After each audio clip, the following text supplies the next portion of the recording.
میں حسب معمول یونیورسٹی پہنچا۔ تھیسس پروپوزل کی فائنل سبمیشن تھی۔ ہیڈ آف دی ڈپارٹمنٹ کے آفس میں جعفر ایکسپریس کا موضوع چڑھ گیا۔ روایتی سطحی تجزیے گڑھے جا رہے تھے۔ میری نشست کے پیچھے کھڑی ایک خاتون کلاس فیلو نے مجھے مخاطب کرتے ہوئے پوچھا، ظریف، واٹس یور ٹیک آن دس؟ یعنی اس پر تمہارے رائے کیا ہیں؟ اس سوال کے بعد ایک لمحے کے لیے سب خاموش رہ کر میری رائے کا انتظار کرنے لگے۔ میں بھی لمحے بھر کے لیے خاموش رہ گیا۔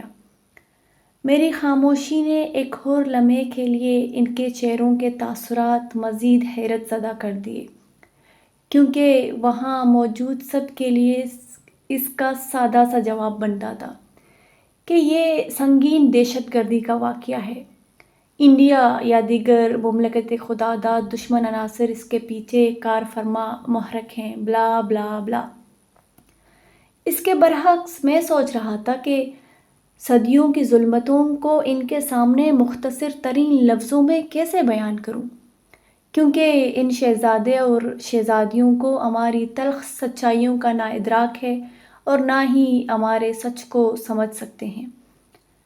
میں یہ بھی سوچ رہا تھا کہ اتنے لوگوں میں سے انہیں فقط میری رائے کیوں کر چاہیے، اور ایسے وقت میں کہ جب ایک ایسی گھٹنا جو بلوچ کے متحرک قوت کے خلاف گھٹی ہے، تب انہیں اس پر بلوچ کی رائے کیوں کر چاہیے؟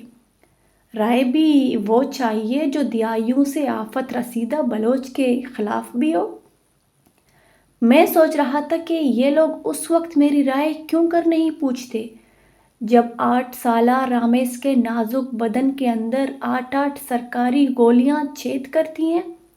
اس وقت کیوں رائے نہیں مانگتے جب حیات بلوچ کو اس کی ماں کے دوپٹے سے باندھ کر ماں باپ کی آنکھوں کے سامنے گولیوں سے بوند دیا جاتا ہے، جب بالاچ کو حراستی کوٹھی سے نکال کر ویرانے میں گولیوں سے چھلنی کیا جاتا ہے، جب قومی رہبر غلام احمد کو زندان میں مسخ کیا جاتا ہے اور اس کے ساتھ ساتھ سینکڑوں ہزاروں ماؤں کے کوکھ اجاڑ دیے جاتے ہیں، ہزاروں بہنوں کے رکشک بھائیوں کو اٹھا کر برسوں تک غائب رکھا جاتا ہے، جب دھرتی کو لہو لہاں اور عرصوں ماتم کا سماں پھیلایا جاتا ہے، تب کوئی رائے مانگ لے تو میں بھی انگار بھرے 2 اشک گرا کر داستان بیان کروں، مگر نہیں، اس وقت میری رائے کوئی اہمیت نہیں رکھتی، کیونکہ میں بطور انسان یہاں اپنی اہمیت کھو چکا ہوں۔